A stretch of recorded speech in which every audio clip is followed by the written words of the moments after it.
रामकृष्ण हरी मंडळी, कशा आहात? मस्त चालावे. तर हा रुद्र बघा किती नाटक करते, कशासाठी करत असेल. हाला ना बाहेर घेऊन जायचं म्हणजे इतकी नाटकं सुरू आहेत. तर आम्ही आलेले बाहेर रुद्रांशला जरा बाहेर फिरायला घेऊन आले. रुद्र जरा फ्रेश वाटतं ना बाहेर फिरल्यानंतर, म्हणून बाहेर फिरायला आलो आहेत.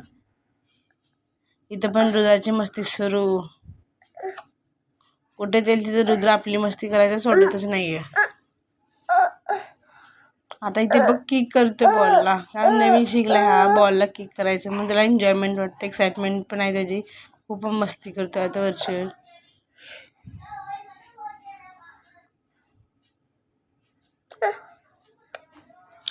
एवढं सगळं झाल्यानंतर आम्ही घरी आलो. संध्याकाळच्या वेळेस मस्त असं रुद्राला भूक लागली, तुम्ही थोडी खिचडी टाकली रुद्रांशला. अगोदर जिरे, लसूण, कढीपत्ता, कांदा, टमॅटो मऊ होण्यासाठी त्यावरती मीठ टाकलं.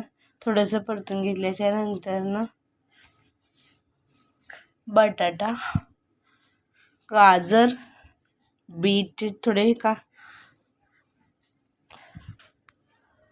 मटार, म्हणजे आता आजकाल ना मार्केटमध्ये फ्रेश म्हणजे मटारच भेटते. डाळ आणि तांदूळ, म्हणजे मुगाची डाळ आणि तांदूळ घेतलं. मस्त असं परतून घेतलं. कोथिंबीर टाकली, मस्त लागेल तसं पाणी टाकलं.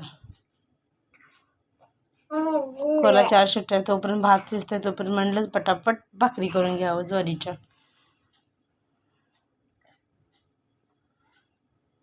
मस्त असं गोल गोल ज्वारीच्या कडक खमंग भाकरी बनवल्या मस्त अशा, झटपट पटापट.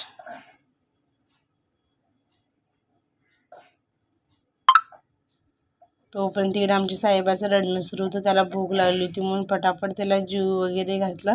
आणि मेघा संध्याकाळच्या वेळेस यायच्या वेळेस ना शेवपुरी आणली होती मस्त. असं आम्ही दोघींनी बसून शेवपुरी एन्जॉय केली. कसा वाटला व्हिडिओ, आणि नक्की हा व्हिडिओ फोटोज ना रुद्रचे मस्त असे फोटो काढले होते गुरुद्वारामध्ये. कसा वाटला व्हिडिओ नक्की कमेंटमध्ये सांगा. बाय.